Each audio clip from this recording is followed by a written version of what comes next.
Well, good morning, Randall. How are you? I'm doing very well. I can't complain at all. I appreciate being able to spend this time with you. We want to let the audience know more about you. You have such a great CD out.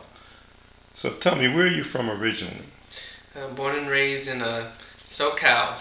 If you want to be specific, Inglewood. You're one of the few natives out here now, huh?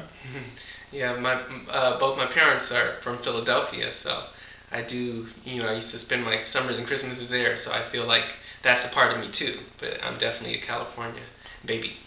I understand.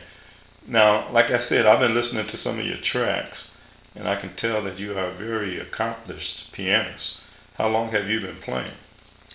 And technically, I had lessons starting from when I was about 8, but I didn't really focus and practice diligently like I should have been. So my musical education is somewhat disjointed. I didn't really study it in college or anything. I studied English. So as far as, really trying to establish some type of artistic development with my music, I would say that's been about 10 years. I see. Now, what inspired you to gravitate towards jazz? One thing it kind of found me.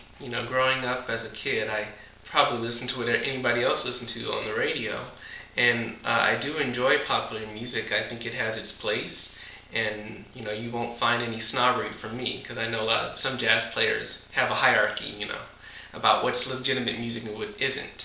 And I do like the immediacy of pop music. It's kind of designed to be fun and catchy and to engage audiences.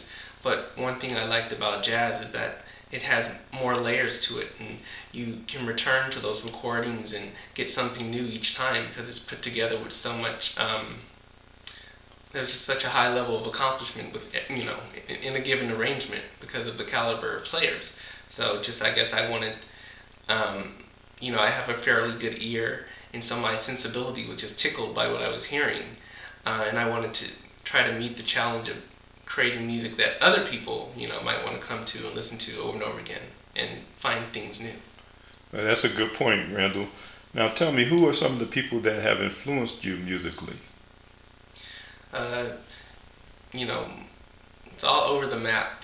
Billy Preston, Elton John, Nina Simone, Michael Jackson.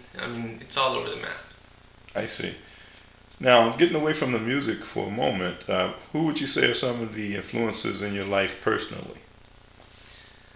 Well, in terms of a public figure, I would have to say Frederick Douglass, stands out very prominently because he as an African American, he kind of embodies what a lot of us perceive to be the American dream. He was literally born into slavery, and he educated himself, and he became one of the most gifted speakers and orators and philosophers, and he kind of established a template for expression that hadn't been heard from art from our people at that time. And I see my parents as an extension of that. They started in one level class-wise, and just through their own hard work and intelligence and taking the opportunities granted to them, they ascended, and so I look up to them very much. Okay, well that's very interesting. Now, getting back to the music, I understand that you've played many venues throughout your history, and can you tell me about one or two of them that was most memorable to you? One of the more memorable ones, and I guess it's proof because I still remember it, and it was all the way back in high school some years ago, was performing with the Manhattan Transfer, and that was really memorable because a lot of times on a day that you have a performance, you're so consumed with your nerves, and you're going back and forth setting up and maybe driving, and so there can be a lot of it can be a hectic schedule, and the enjoyment factor isn't starting until you actually get out on the stage and get that first note out, and everything kind of falls into place. So that was a day I remember because I was this was a vocal jazz ensemble I was in, and we were the tenors, and we weren't singing at that moment. So I remember just being able to look around on the stage and reflect, like, oh wow, I'm up here with the Manhattan Transfer, and isn't that really cool? And so I knew that would stay with me for a long time. Wow, wow, that's interesting that you had that experience at such a young age. So I take it then that you went to a performing arts high school? I did. Okay, would that be similar to the all popular Fame that everyone is familiar with, the old TV program of the past? We probably referred to it as Fame in L.A. And it was just, it was almost like two schools. You went there and you had your English or math, science, and then after lunch you were there for whatever you majored in. And mine, of course, is music. And you felt like a young professional. You were I got up at 5:30, took the bus to the city, and it was a long day, and it was really rewarding. And it was an interesting experiment because they wanted to have a representation from all cross sections. So it was all races, different class backgrounds, and it was just based on talent and exposing kids to things to music that they might not have known to seek out at that stage in their lives. So how do you feel attending a performing arts high school has shaped you into the artist that you've become today? Any correlation there? Well, of course. Just like I said, the constant exposure.